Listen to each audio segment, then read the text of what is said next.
The stars were silent. The galaxy watched, and in the heart of the Andromeda sector, inside the shining council tower, 12 alien species gave one final judgment. The human race is hereby banished. To Class 0 World G17, let them perish. The decision was quick. The vote was final. The reason? Fear. Humanity had grown fast, too fast. In just 300 years, they had gone from rockets to warp drives, from tribal wars to galactic battles. Their minds were sharp, their emotions wild, their anger dangerous. The other species called them unstable, violent, unfit to join the Galactic Union. So they were exiled, not killed. That would make martyrs. Instead, the Council chose a slower path. Send them to a dead world. Let nature erase them. The humans were gathered in silence. Across planets, colonies, and starbases, they were captured. Their leaders removed. Their weapons deactivated. Their fleets disabled. They were loaded into massive prison ships like cattle. No one spoke. No one resisted. What could they do against the entire galaxy? Nothing. Yet, one of these prison ships was called the Dawnfall, old, rusty, built to carry criminals, not nations. Inside, thousands of humans sat shoulder to shoulder. Some cried, some prayed, some stared into nothing, but one woman stood tall. Her name was Commander Rhea Vaughn. She had once led Earth's space defenses during the Titan siege. Her name had made enemies tremble. Now she was just prisoner Dwarshauserro 1. She didn't look afraid. She looked angry. Next to her sat Dr. Elias Mendez, a quiet man with intelligent eyes. Once a respected scientist, he now looked like a ghost of himself. He turned to her. "Do you think this is the end?" She didn't answer. Instead, she stared at the view screen. The world they were being sent to, G17, was coming into view. It was horrible. Clouds covered its sky like thick ash. Mountains were jagged and black. Lava rivers glowed red like open wounds. The air was poisonous. The temperatures deadly. A Class 0 world, the lowest rank. Unlivable, unwanted. Dr. Mendez shook his head. "This is suicide." Rhea finally spoke. "No, this is a mistake." Elias frowned. "Whose?" She clenched her fists. "Theirs." The ship landed hard, no ceremony, no goodbye. The doors opened, and the cold hit them like knives. The guards gave them basic kits, some tools, a few water packs, heat suits. Then the aliens laughed, spat, and flew away. The humans were left behind, alone, on a dying planet. For the first hour, no one moved. They just stood there, lost. Then the wind began, cold, sharp, angry. People began screaming. The younger ones fell to their knees. Children cried. Fires wouldn't light. The air burned their lungs. But Rhea did not panic. She picked up a broken pipe and slammed it against a rock. Clang, clang, clang.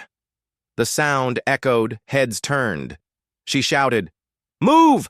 We find shelter now! Split into search groups, 10 people each. No one dies on day 1. Her voice cut through the fear like a knife. People started moving. By nightfall, they had found an old cave system buried beneath ash and stone. It wasn't safe, but it was cover. They called it Base 0. There were no beds, no food, no clean water. But there was hope. That night, they lit their first fire using scrap and friction, and Rhea stood before them, her voice calm but powerful. "They left us here to die," she said.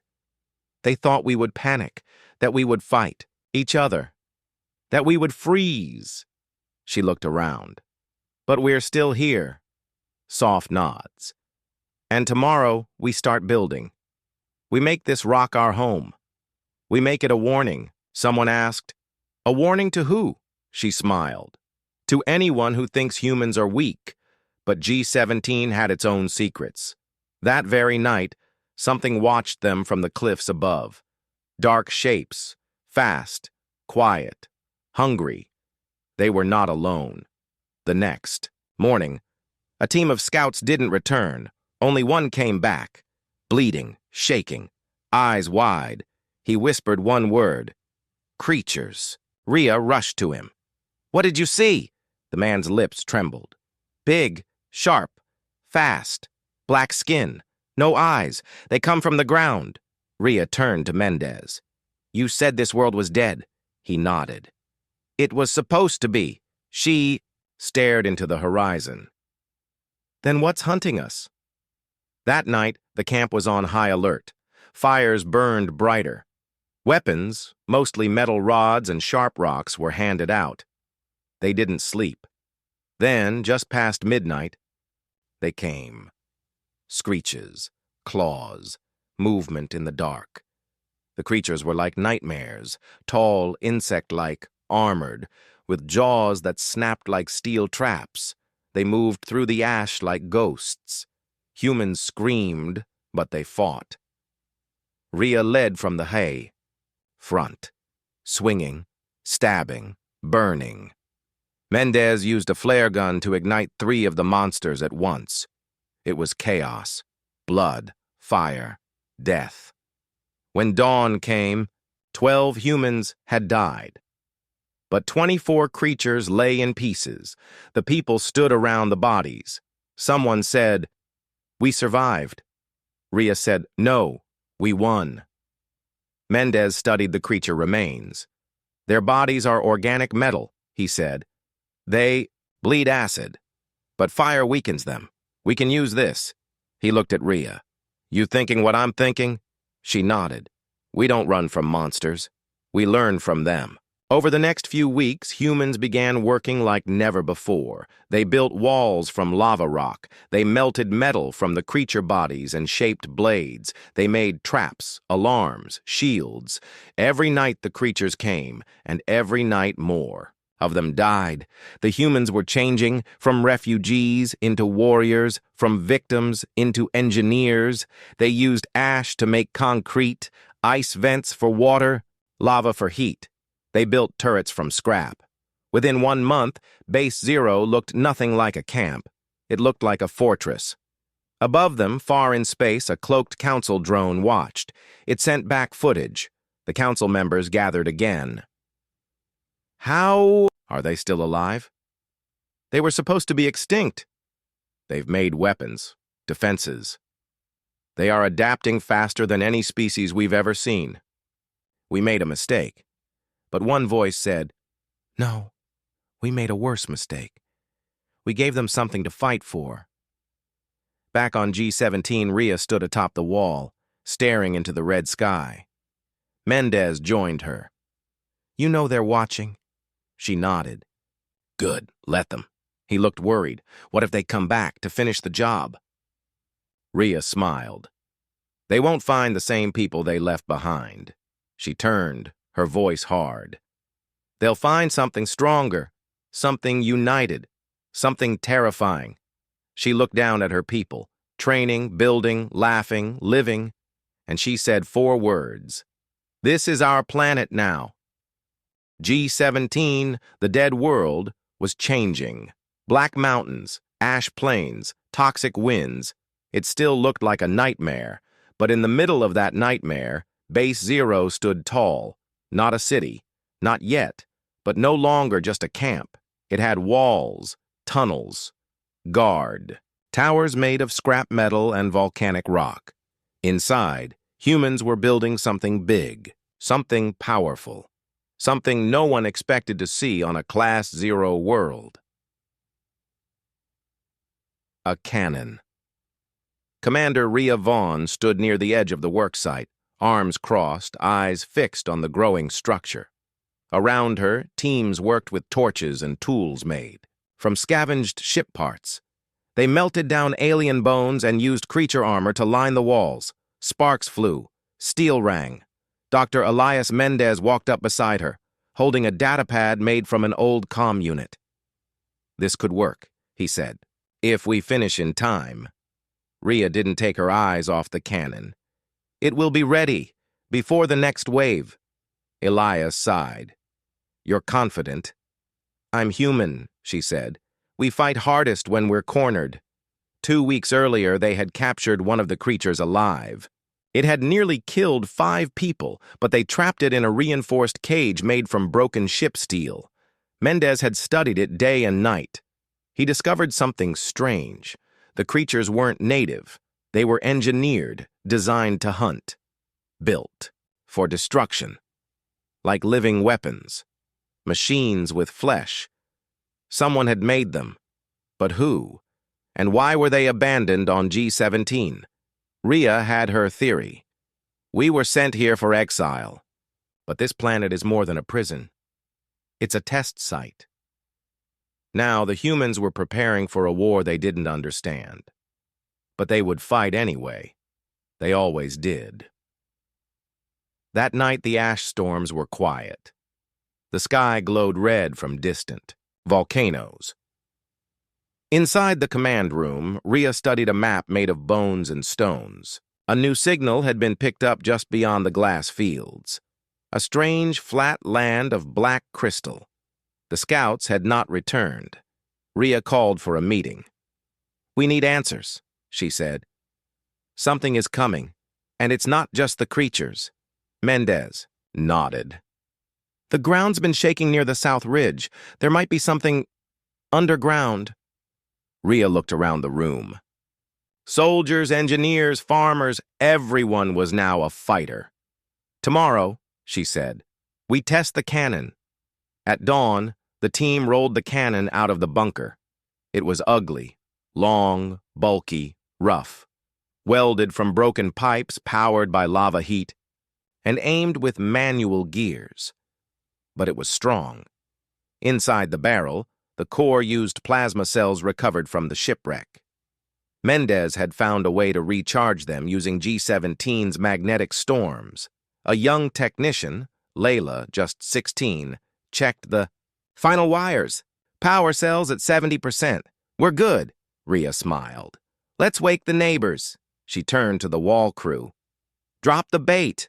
From the tower, they dumped a cart of creature meat into the ash valley below. The smell carried fast.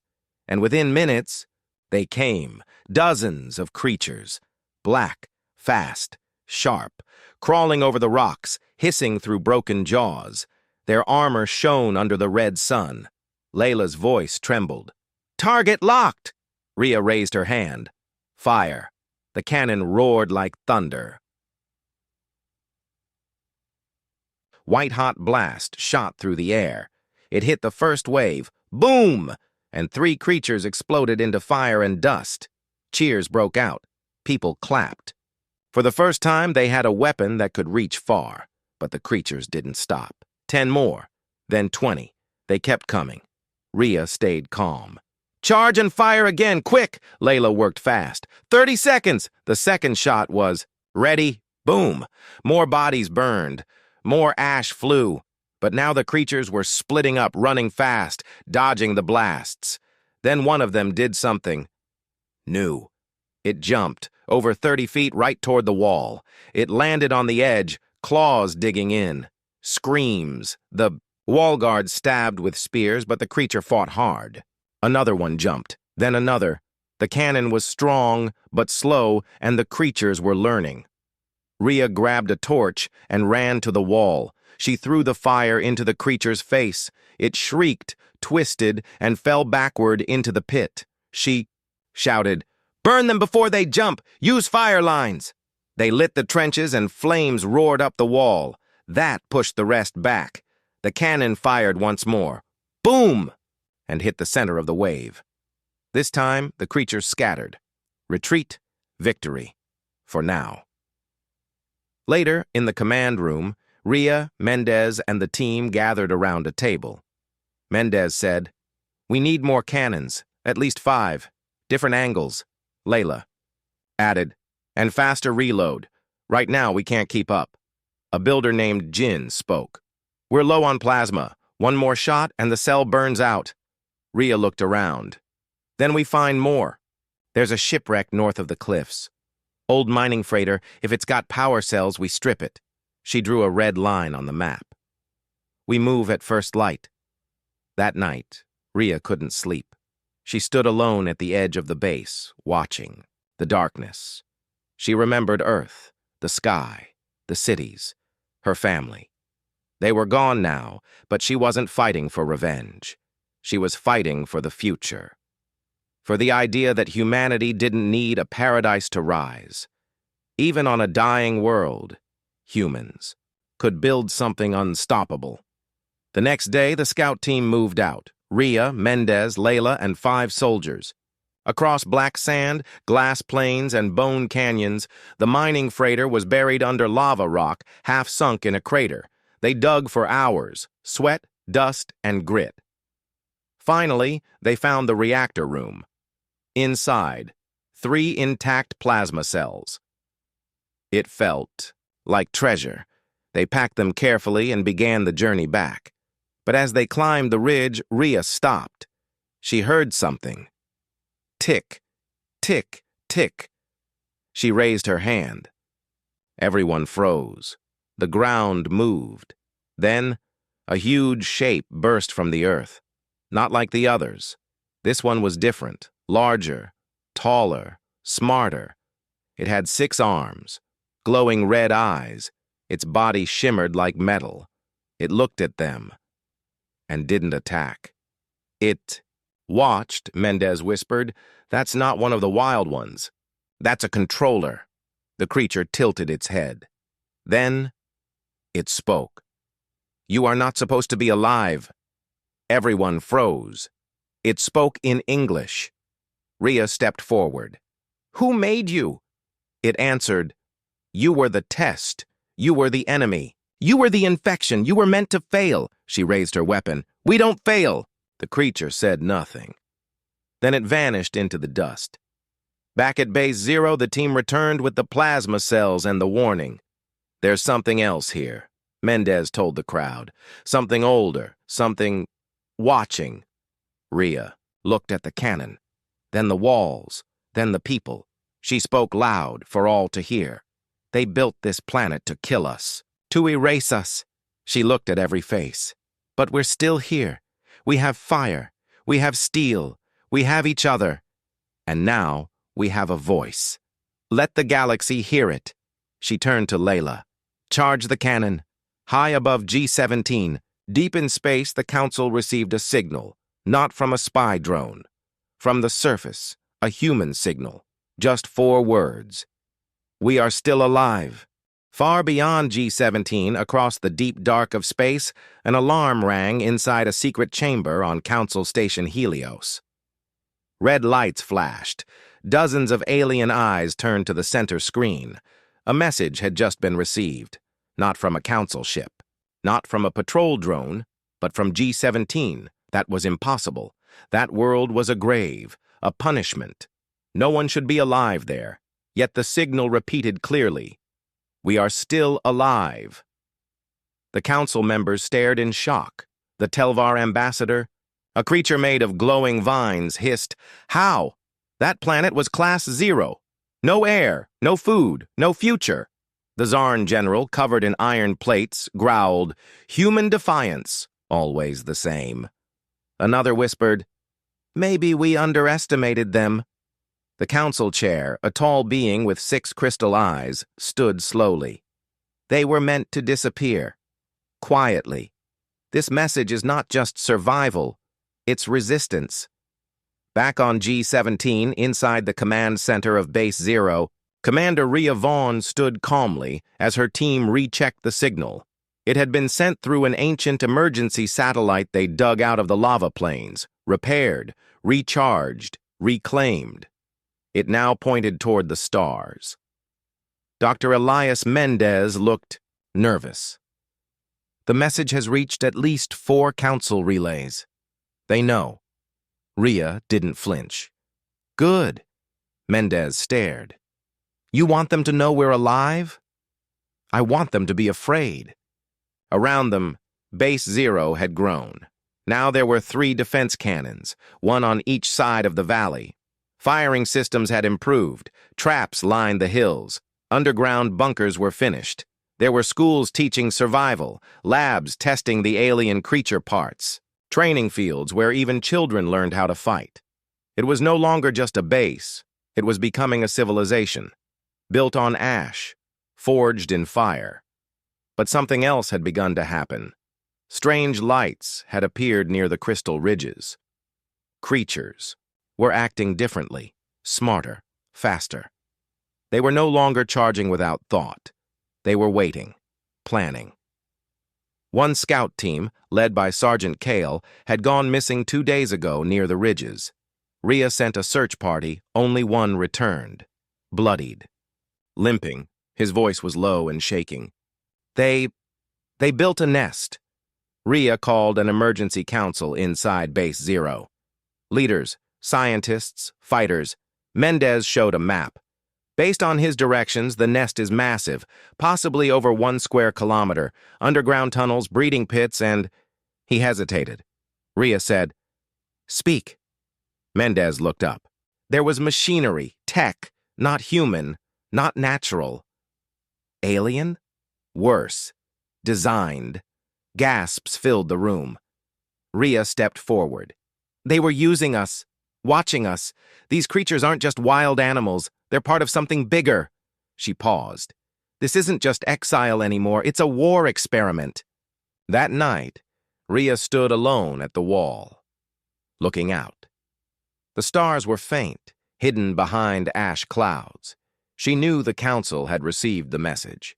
She also knew what came next. A response. She was right. Far above, in deep orbit, a council warship, uncloaked, sleek, silent, deadly. Inside, Captain Solrax, a cold-blooded alien tactician, watched G-17 through a long-range viewer. So the humans did not die, he whispered. Fascinating, his officer asked. Shall we cleanse them? Solrax raised a finger. No, not yet. He stared at the screen. Let's see how far they will go. Let's watch them turn into monsters. Back on G-17, Rhea called for volunteers, a team to go deep into the crystal ridges, to find the nest, to find the truth. 10 stepped forward, young, old, fighters, engineers. Mendez included himself. Rhea didn't stop him. Leave at dawn. The journey was harsh, ash storms, acid rain, cracks in the ground. But the team pushed forward. On the 3rd day, they found it. A wide pit, glowing faintly green. Inside, creature eggs, hundreds, and something else. Metal towers, wires, screens, drones. It was a lab, hidden underground, forgotten by time, or abandoned on purpose. Mendez whispered, "This was built by someone maybe centuries ago." Rhea walked into the shadows. On the walls, she saw symbols, not alien, not council, human. Her blood ran cold. Earth tech. Mendez stared. No, this isn't Earth-made. It's copied, cloned. They looked at each other. Someone had stolen human tech and mixed it with alien DNA, then used it to build monsters. Suddenly, an alarm rang out. A red light blinked above. A voice played through the walls. Protocol 7 breach. Test zone exposed. Cleanse inbound. Rhea's eyes widened. It's a trap. Outside, in the sky above G-17, the Council warship locked onto the coordinates. Captain Solrax gave the order. Target the nest. No survivors. Back at Base Zero, radar picked up incoming missiles. Too fast. Too many. Layla shouted, "Commander, impact in 3 minutes." Inside the nest, Rhea grabbed the comm. "Base Zero, this is Rhea. We're in the pit. The missiles are targeting us," Layla screamed. "We can't stop them." Rhea looked around. No escape, no time. Then Mendez shouted, "Wait! The tech! There's a shield system here." They rushed to the console. Sparks flew. "Try it!" Rhea shouted. Mendez typed fast. "Alien code. Human parts." The system hummed. The roof glowed blue. Then the sky burned. Boom! Boom! Boom! The ground shook. The walls cracked. Then silence. The team looked up. They were alive. The shield had held, barely. Back on the council ship, Sol Rax frowned. Target destroyed? His officer shook his head. No, shield detected. Survivors confirmed. Sol Rax smiled. Perfect. Back at Base Zero, the people were shaken. The Nest team returned the next day, tired, dirty, but alive. Rhea stood before the crowd. This was never just about exile. We were thrown into a machine, a lab, a trap. But we didn't break. We built. We fought. And now the galaxy knows humanity is not finished. We're just getting started. Darkness had returned to G-17. But this time, it didn't come from the sky. It came from within. It started with a scream.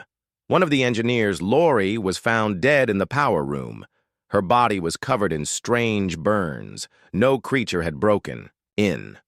No alarms had gone off. There were no claw marks, no teeth wounds, but her eyes were wide open in terror, and something was missing from her body, her spine.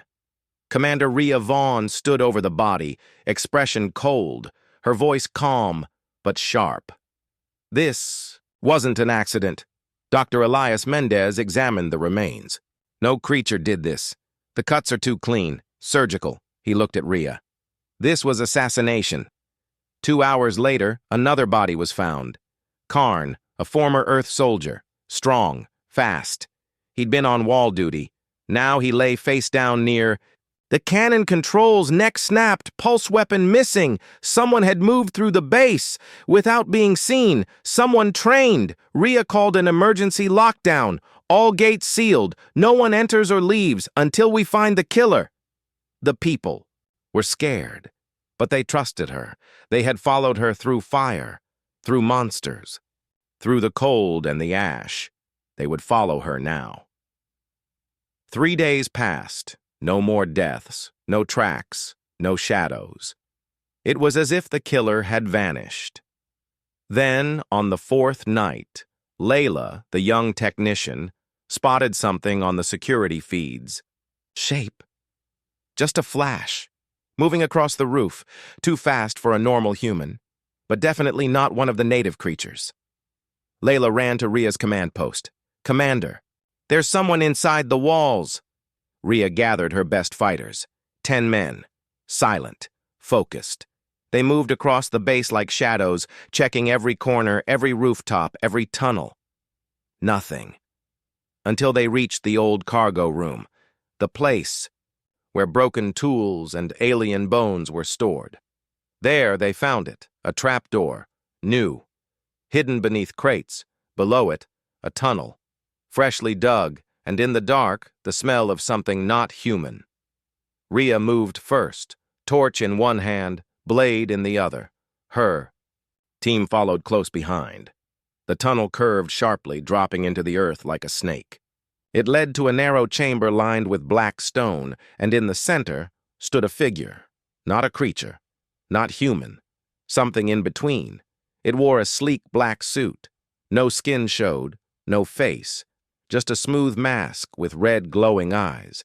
But it stood like a soldier. Alive. Ready. Rhea raised her weapon. Who sent you? The figure didn't answer. Then it moved. Faster than anything she'd seen. A blur of fists, blades clashing, sparks flying. Her team attacked, but the figure danced between them. Like a ghost, breaking arms, dodging strikes, kicking with deadly force. Within seconds, 3 soldiers were down. Rhea stepped in, faced it alone. Their weapons met in a flash of light. Her blade broke across its armor, but she didn't stop. She drove her elbow into its side, slammed it into the wall. It stumbled. She pulled out a flare gun and fired. Boom! Flames erupted across its chest. The mask cracked. The figure fell, hard. Mendez arrived, panting. It's alive? Rhea knelt over it, pulling off the broken mask. What she saw made her blood freeze. A human face, pale, scarred, cold, eyes wide and empty. It looked at her, but there was no emotion, just one whispered word. obey. Then the body convulsed and exploded. The blast knocked everyone back. Metal shards flew. One of the guards was killed instantly. The rest crawled out, coughing. The assassin was gone. Nothing left but ashes and blood. Back in the command room, Mendez sat in shock. "That was a human," he said. "But it wasn't alive. It was a machine. A puppet." Rhea stood silent, thinking.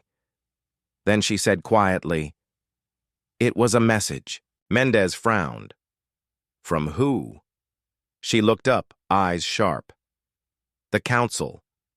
That night, Rhea addressed all of Base Zero. Her voice rang across the courtyard. "They sent monsters to kill us. We survived. They sent storms and hunger. We adapted. And now they send shadows. Assassins." She looked across the crowd. "We're not just fighting for survival anymore. We're fighting for freedom." People nodded. Fists rose. A voice shouted, "Let them come!" Another, "We are the storm now!" Cheers. Loud, fierce, proud, human. Far above, on the Council warship orbiting G-17, Captain Sol Rax watched the chaos unfold. A drone hovered nearby, playing the footage of the explosion. The officer said, "The infiltrator failed. And they found out it was us." Sol Rax didn't flinch. "They were supposed to." The officer blinked. "Sir," he smiled, "we want them angry. We want them united. We want them to fight. Because when they rise, we'll strike with everything." Back on the planet, deep in the tunnels of Base Zero, Mendez found something strange inside the assassin's remains. A tiny black chip, still intact, still humming. He placed it on a scanner. Words appeared on the screen. Coordinates, names, maps, a list. Rhea read it. "These are other exile worlds." Mendez nodded. "Yes, other species, other prisoners." She looked up slowly. "What if we're not the only ones who survived?" A long silence, then a smile formed on her face. "Get the cannon ready." The cannon fired again. Not at an enemy, not to destroy, but to reach out. This time it carried a message. Deep in the communication room, Layla sat in front of the ancient transmitter. Rhea stood beside her, arms crossed. Behind them, Dr. Mendez watched the signal waveform on the screen. "Is it working?" Rhea asked. Layla nodded slowly. "Yes, the chip had codes, access routes the Council didn't block. This frequency should go out to other exile colonies." She clicked the final switch. A hum filled the room. Lights blinked, and then the signal was live. "To any survivors, you are not alone. This is Commander Rhea Vaughn of Earth Colony G-17. The Council left us to die, but we endured. We built. We turned this hell into home. If you hear this, respond. We stand ready." The message would repeat every 4 hours now. They could only wait, but not for long. Just 6 hours later, a response arrived. Static. Then a voice. Weak, but real. "We hear you. This is Kalari Group. Class 0, Planet 4K92. Minimal survivors. Need help." Then silence. The room went still. Layla looked up slowly. "They're alive." Rhea stared at the speaker, voice steady. "How far is 4K92? Mendez checked the coordinates. 3 days by pulse drive, but we'd need to clear the asteroid belt between." Rhea didn't blink. "Prepare the shuttle." Later that night, as the twin moons rose over G-17, the people of Base Zero gathered outside the launch bay. For the first time in years, a human ship was taking off. Not crashing, not falling, rising. Rhea stood in front of the crowd.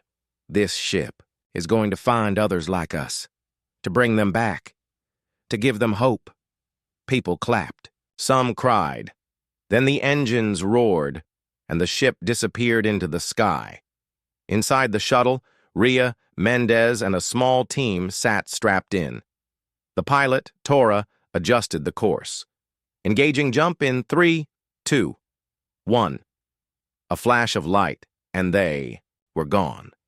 Planet 4K92 was even worse than G17. The air was red. The sky burned with slow storms. The ground was cracked and dry like old skin, but there were signals, small, faint, human. Tora brought the shuttle down on a rocky slope. They stepped out into the dust, wearing light armor and filter masks. Mendez held up the tracker. That way. They found the survivors hiding inside an old alien ruin. Only 8 were left. Thin, dirty, eyes hollow, but alive. Their leader, Vec, stood up slowly. "You're from another colony?" Rhea nodded. "Earth. We built a base, a real one. You can come with us." Vec's hands trembled. "We thought we were the last." Rhea looked around the broken chamber. Not anymore. But just as they were preparing to leave, Tora's voice crackled through the comm.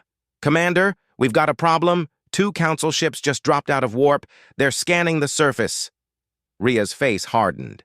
They followed the ND signal. The group ran back toward the shuttle. From above, black ships moved like sharks. The first blast hit the slope behind them. The ground shook. "Rocks flew! Move!" Rhea shouted. The survivors ran. Some limped. One was carried. Tora opened the hatch as fire rained from the sky. Mendez helped the wounded inside. Rhea stood at the entrance, firing back with her rifle. She hit one of the drones. But 3 more came after. "Come on!" she yelled. Vec was last. He collapsed just meters from the ramp. Rhea ran back, grabbed him, dragged him up. As they entered, Tora lifted the ship sharply. The hatch slammed shut. Explosions roared below. They were rising. Inside, Mendez checked Vec's pulse. Alive? Barely. Rhea stared out the window as the red world faded. "That was no patrol," she said. They were waiting. Back on G17, alarms sounded. Layla stood in the command center, eyes wide. Multiple council ships incoming. At least 4.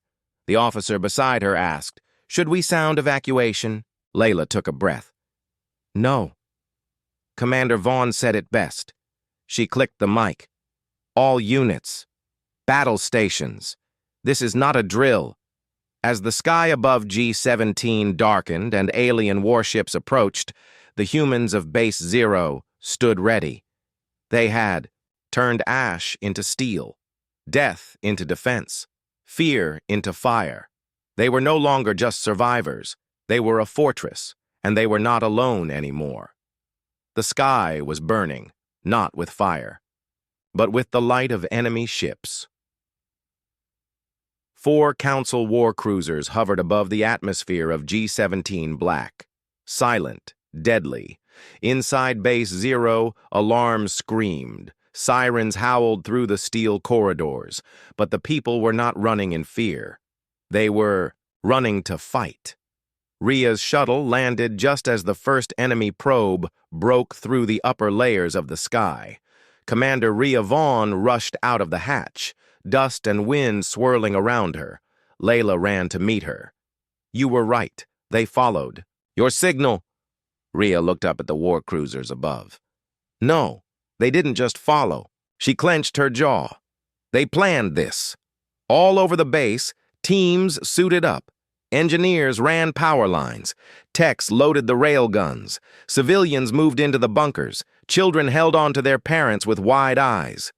The mood was tense, but it wasn't panic. It was focus. Inside the command room, Rhea stood before the digital map. Layla and Dr. Mendez were beside her. "We've counted 25 council drones entering the lower sky," Layla reported. 10 minutes until they hit ground," Mendez added. "They're testing our defenses, probing for weaknesses." Rhea pointed to the defense grid. "Then let's give them something to find." She stepped to the mic. "All personnel, this is Commander Vaughn." Her voice echoed across the base. "This is our home. They want to take it. They want to erase us. She paused. They failed the first time. They'll fail again. She nodded to Layla. Activate the fortress protocol. Suddenly, G-17 changed. Base Zero wasn't just a colony anymore.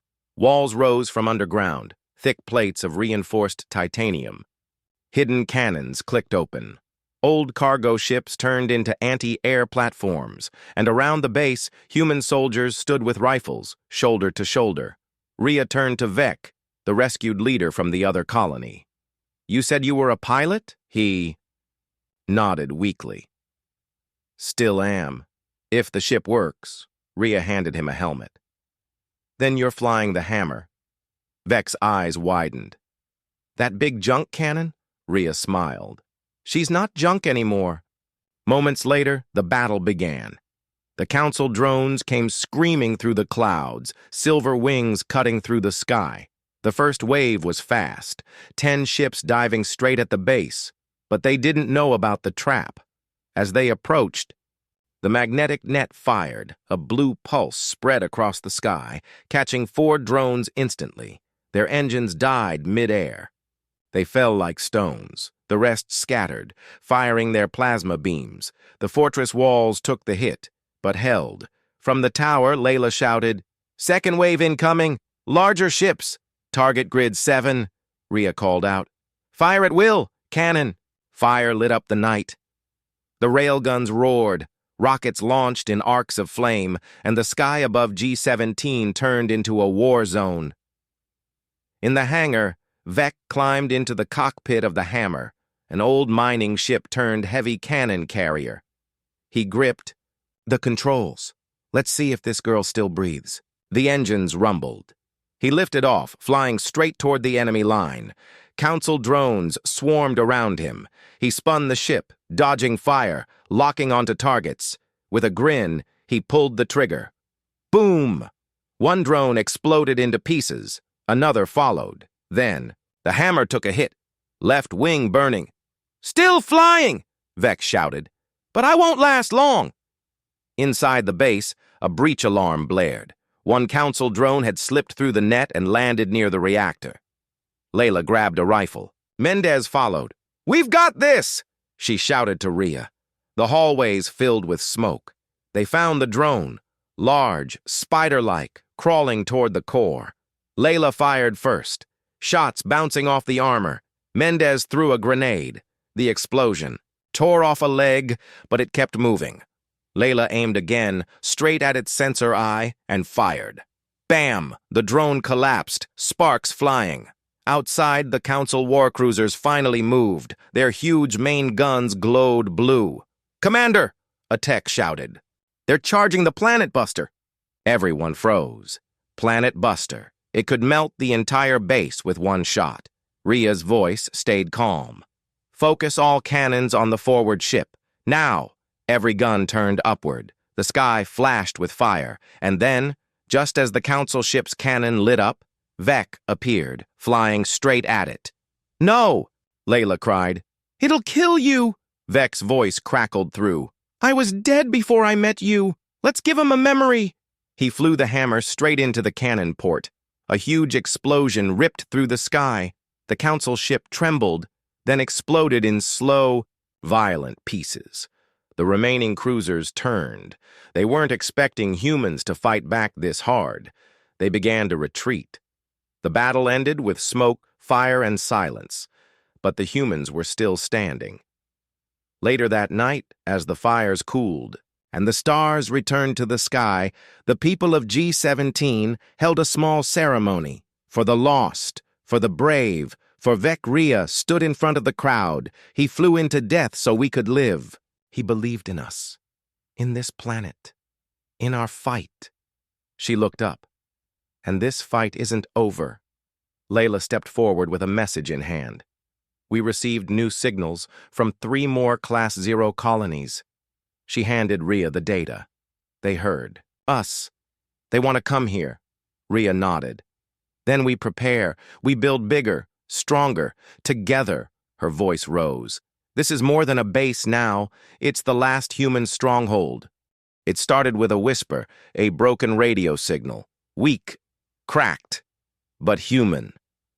Is anyone there? This is Colony K-12. We received your broadcast. Please respond. Inside Base Zero's command room, everyone went silent. Layla stared at the speaker. Rhea leaned forward. Repeat that transmission, she said. The voice came again. Clearer this time. This is Lieutenant Armin Frost.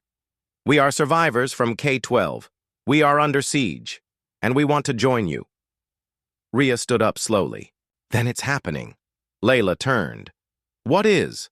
Rhea's eyes narrowed. The rise of the Banished. 3 days had passed since the siege of G-17. The base was damaged but alive. Now, across the stars, other exiled colonies had heard the call. Abandoned humans, forgotten prisoners, left to die on broken planets.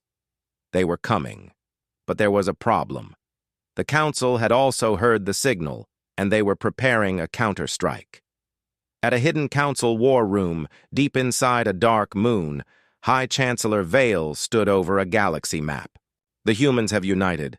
G-17 is no longer a dead zone. It's a beacon. An alien general growled, "Shall we crush them now?" Vale shook his head. No. Let them gather. Let them believe they are safe. Then we strike hard, with everything.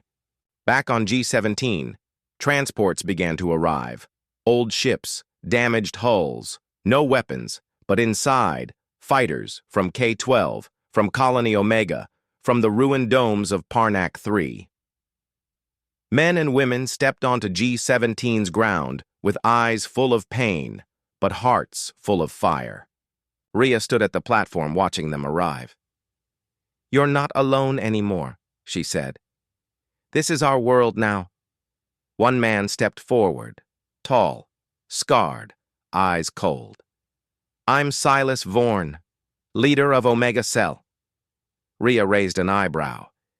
You led the Omega Revolt? He nodded. They called it rebellion. We called it survival. Layla whispered to Rhea. Can we trust him?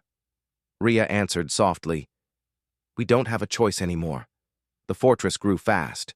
New towers, new defenses, new bunkers carved into the cliffs. Engineers from Parnac brought solar cannon tech. The Omega Cell brought stealth drones. K-12 offered encrypted comms no Council AI could hack. G-17 was no longer just a base. It was becoming a city of warriors, of Banished, of the forgotten.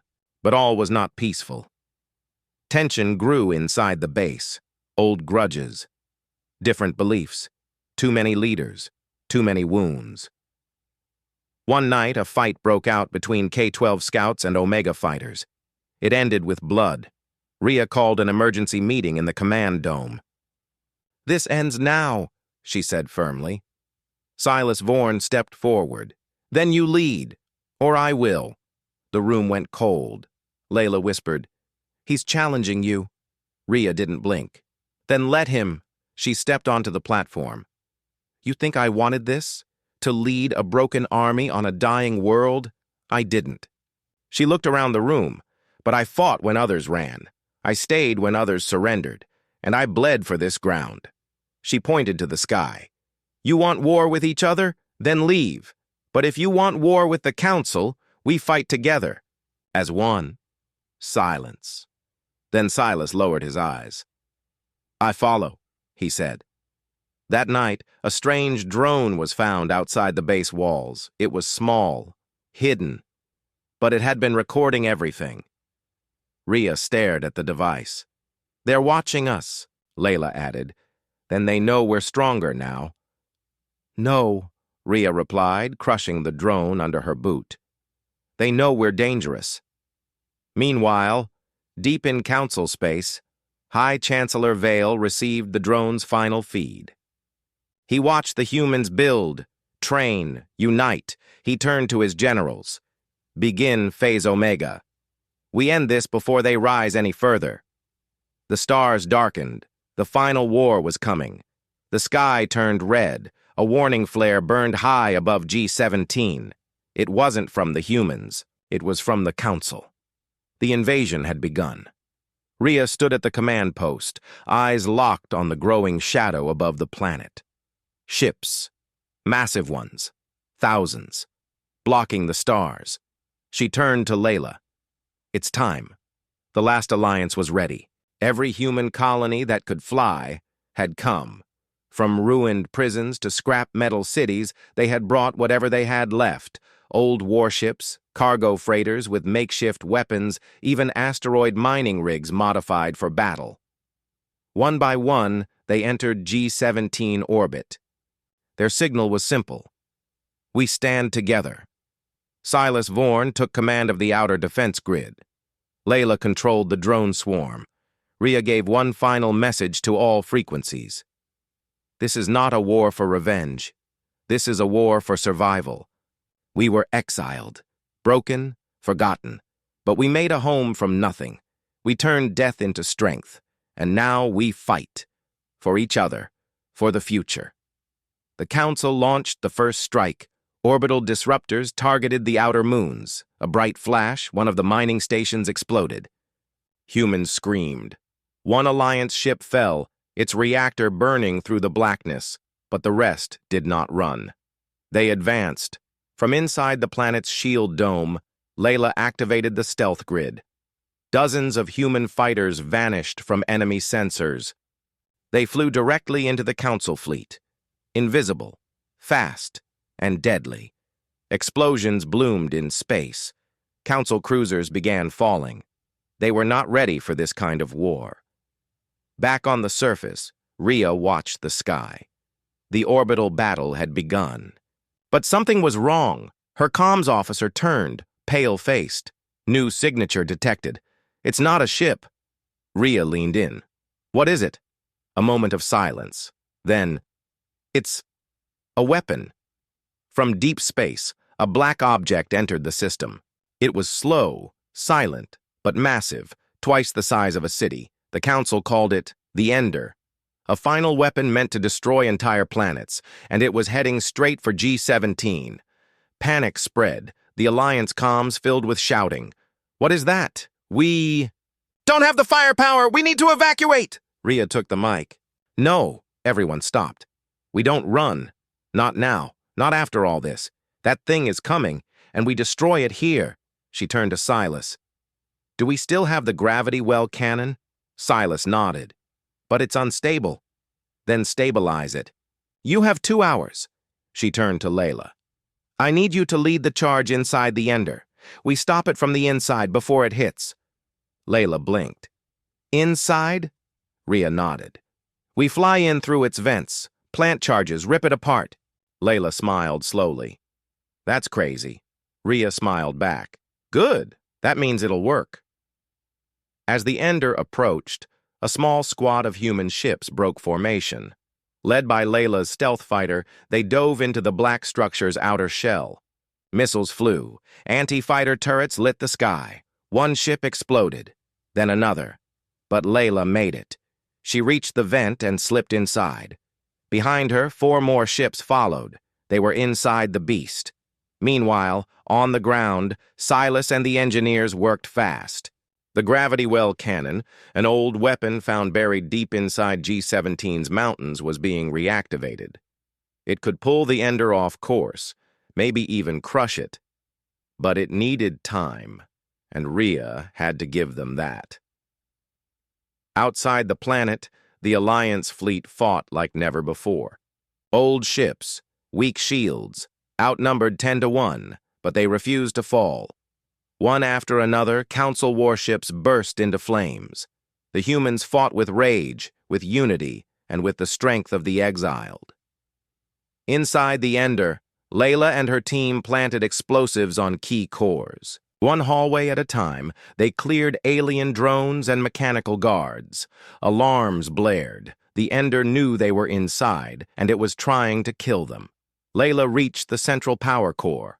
It pulsed like a heart. She placed the final charge. Then she said softly into her comms, "It's ready." Rhea gave the final order. Fire the gravity well. Silas activated the cannon. A deep hum filled the air. Then, A beam of invisible energy pulled the ender sideways, off course. It slowed. It twisted. It cracked. Then, boom, Layla's explosives detonated inside the core. The sky exploded. A massive shockwave lit the orbit in blinding white. When it cleared, the ender was gone. Silence, then cheers. Across every human ship, every outpost, every comm. We did it. The ender is gone. We're still alive. Rhea looked to the sky, tears in her eyes. We're not just survivors anymore, she whispered. We're the last human alliance, and we just won our first real war. The cheers died too fast. One moment, the sky over G-17 was full of light and celebration. The ender had exploded. The human alliance had won. The next moment, the stars went dark. Not clouds, not ash. Something else. A black ring slid across the high orbit like a crown of knives. It swallowed starlight. It drank every signal. It smothered sound on the comms until all that remained was a low, sick hum. Layla stared at the scanners. What is that? Dr. Mendez swallowed. A lattice. A silence net. Rhea's voice was steady, but her eyes were hard. The Council strikes back. The quiet base 0 felt wrong. Engines coughed, generators flickered. Radios spat only static and a dull tone that made ears ache and hearts pound. Children pressed their hands to the walls. Dogs howled. Even the wind sounded different, as if the air had been wrapped in thick cloth. Silas Vorn stepped onto the command deck beside Rhea. His scarred jaw was tight. They waited for our victory. Now they locked the sky. Mendez zoomed the view. The Black Crown was not one thing. It was thousands of small, dark satellites linked by invisible beams. Each node pulsed in a rhythm. Slow, slow, slow. Layla winced. It's jamming every frequency. It's pushing pressure down. My head hurts. Rhea looked at her people. Breathe. We adapt. We always adapt. Message from the dark. The tone in the speakers changed. It twisted like a snake and then became words. Cold words. Smooth words. This is High Chancellor Vale of the Galactic Council. To the criminals on G-17. Your temporary success is over. You are surrounded. You are isolated. Lay down your weapons. Open your gates. Return to custody. Do this, and some of you will live. Silence. Then the voice turned softer, worse. Refuse, and we empty the ground beneath you. Rhea stepped toward the mic. This is Commander Rhea Vaughn. Her voice was calm, clean, human. We do not surrender. We do not kneel. We are home. She clicked the mic off. Vale's voice came again. Then watch the first lesson. The line died. Layla looked at the sky feed. A small Alliance station, one of the mining rigs that had helped pull the ender, hung above the northern pole. It began to crumple. No beam, no blast. Just gravity turning the station into a fist and crushing it until metal howled and lights popped like fireflies. The wreck fell in bright pieces. People on the deck flinched. Some cursed, some cried. Rhea did not look away. Everyone to stations, now. Glass rain. The first strike on G-17 did not come from a gun. It came from the sky itself. Small slivers of black stone, thin rods, needles, darts, fell in slow waves. They made no sound until they hit. Then they screamed through air and glass and steel. They slid through armor and anchors and bolts. They melted wiring, then went, quiet as if they were never there. Nanoglass, Mendez said, aghast. It phases under stress and rehardens in place. It eats machines. Power lines died. Generators coughed again and again, then stopped. The outer towers of Base 0 dimmed. Rhea looked to the emergency board. Switch to lava loop heat. Cut all exposed lines. Seal breach channels 3 through 9. Her voice moved people like a hand moves water. The panic found a pipe and flowed away. But Silas pointed to the west wall cameras. There's more! From the ash dunes, shapes rose like smoke, then solidified. Not the old creatures. New ones. Thin. Tall. Their skin shimmered like mirrors. They moved in lines and carried long, curved blades that did not reflect light. Layla whispered. Assassin cadres. Rhea nodded once. All squads to ground defense. Use fire arcs and ceramic shields. No magnetic rounds. They'll turn. The first breach. The assassin cadres hit the west wall at speed. When the first one touched stone, its blade vibrated. The wall split without a crack or sound. But humans were there, waiting. They had learned from cold nights and old monsters. They had learned from hunger and fear and the long list of names carved into the memory rock. They threw heat. They threw fire. They threw glass. Jin's construction crew rolled out a new weapon. Obsidian sprayers, pipes that shot molten sand. In black fans. The spray hit mirror skin and cooled into rough stone. The sleek killers turned heavy and slow. The children in the bunkers did not cry now. They listened to the deep drums of the defense cannons. They heard the growl of the rails. They heard their parents shout and laugh and swear. They heard the living sound of a fortress that wanted to live. Rhea moved along the wall, fast and sure, blade at her hip, flame stick in her hand.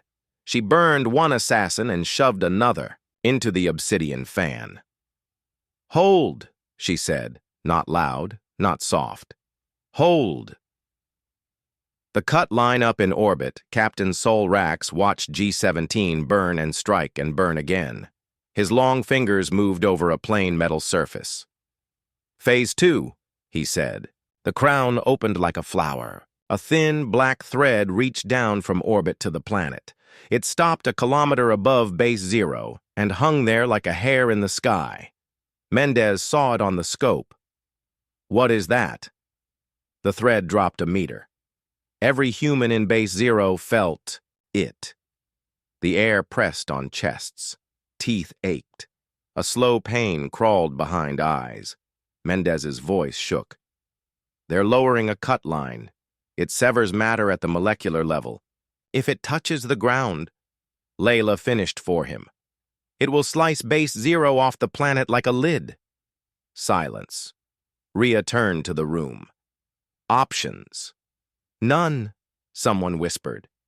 Mendez stared, then breathed out hard. Maybe one. He pointed to the old maps on the wall, the ones drawn in charcoal and blood in the first weeks, when the caves were cold and the fires small. The ancient lab we found under the crystal ridges. Those shield nodes weren't alone. There were other machines under the mountain. I thought they were reactor parts. I was wrong. He met Rhea's eyes. They're engines. Layla blinked. Engines? For what? Mendez swallowed. For the planet. The engine under the mountain. The elevator into the mountain had never gone this deep. Rhea, Mendez, Layla, and Silas dropped past floors that smelled like oil, fire, and stone. Past the shield room, past the old tunnels where creatures had once nested. They emerged into a chamber so large the lights could not find the ceiling. In the center stood a tower of dark metal and bone, stacked in rings, wrapped in cables of old crystal and fossilized tendons. Cold air rolled off it in waves. Mendez walked forward like a man dreaming. It's real! Rhea felt it too. Not heat, not gravity, potential.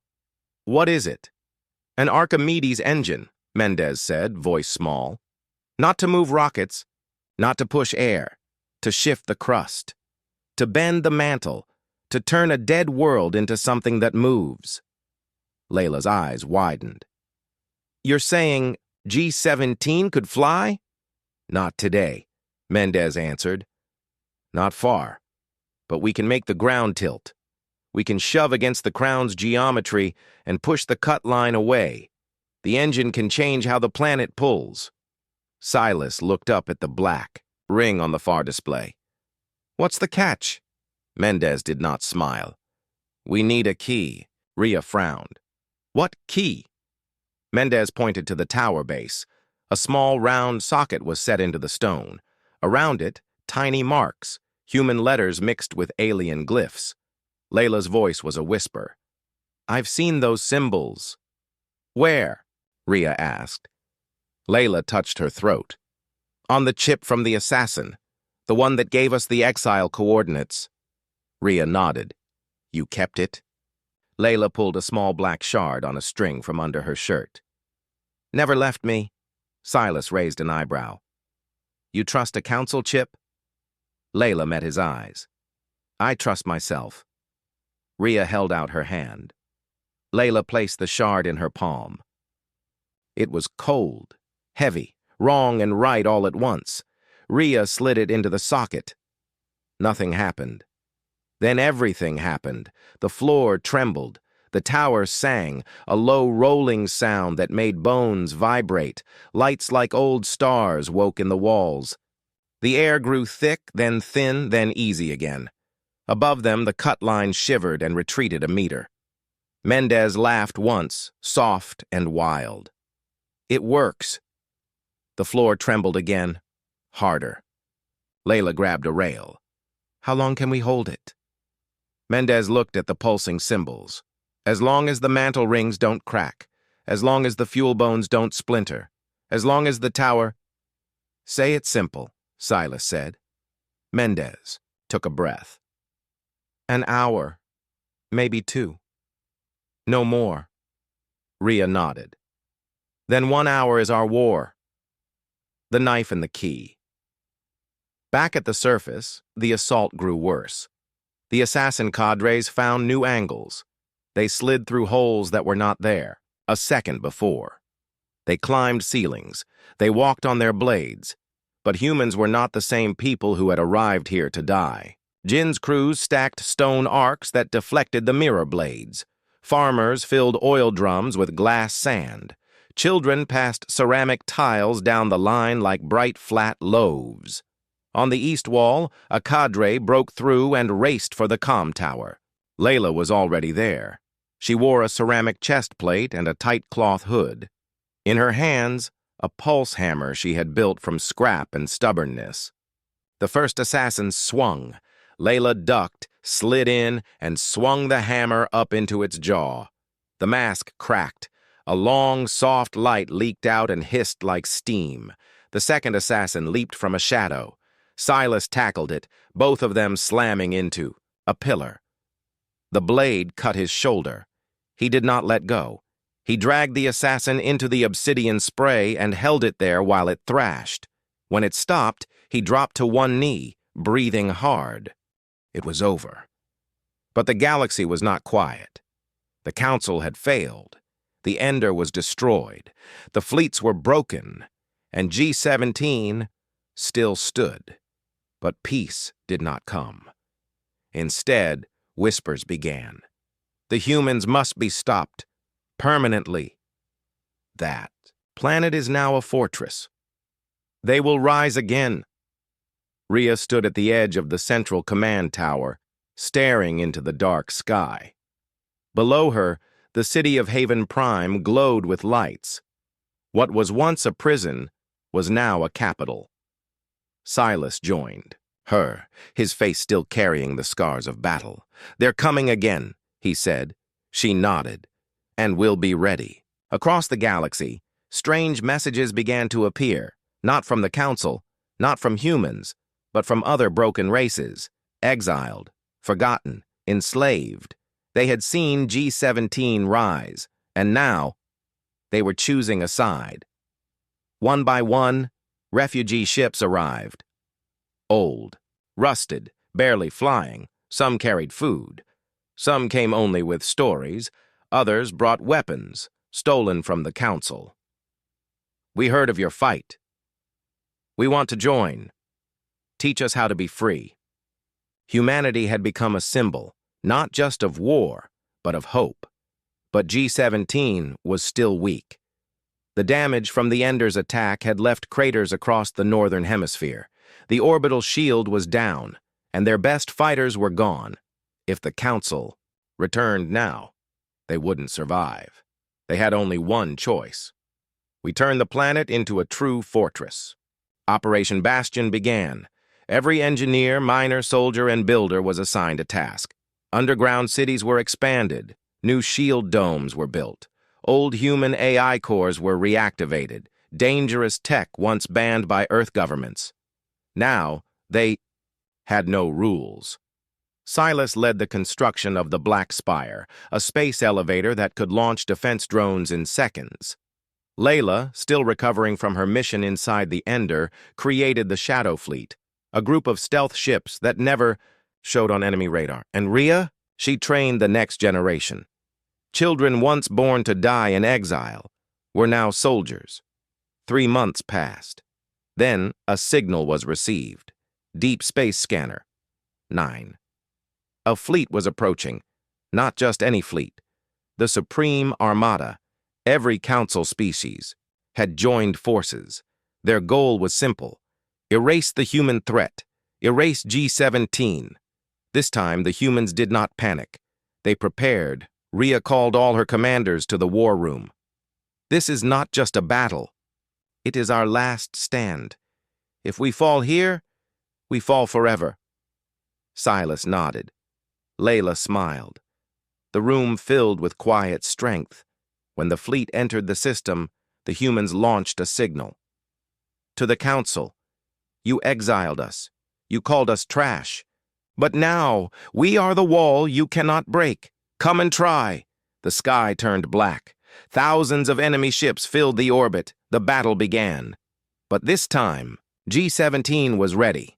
The Black Spire launched drone swarms in every direction. The Shadow Fleet appeared from behind moons, blasting the enemy from angles they didn't expect. Anti-orbital beams cut through the darkness like lightning. Council ships exploded one after another. But it wasn't enough. They just kept coming. Inside the war room, Rhea watched as enemy drop pods landed on the surface. Ground battle had begun. Human trenches opened. Auto turrets activated. Soldiers, young and old, took their positions. Children of the fortress, defending their home. In the central city, the Council broke through the outer gates. For a moment, everything looked lost. But then, a sound echoed through the sky. Thunder. But there were no clouds. Silas looked up, then smiled. Reinforcements. Ships from across the galaxy arrived. Alien. Species who had once been silent, now flew under a single banner. For G-17, for freedom, for resistance, for humanity. Together, they crushed the Council on the ground. In space, the last Council battleship tried to retreat. Layla chased it down in her stealth fighter. She said only 2 words before firing. No escape. The ship exploded. The war was over. G-17 stood undefeated. Rhea stood again at the same tower, Silas beside her. Below, the lights of Haven Prime shined brighter than ever. "Do you think they'll ever stop coming?" he asked. Rhea shook her head. "No, but it won't matter." She pointed to the stars. "Because now, we are not alone." And carved into the walls of the new fortress city were the words, "Banished, forgotten, unbroken." We are humanity, and this is our fortress.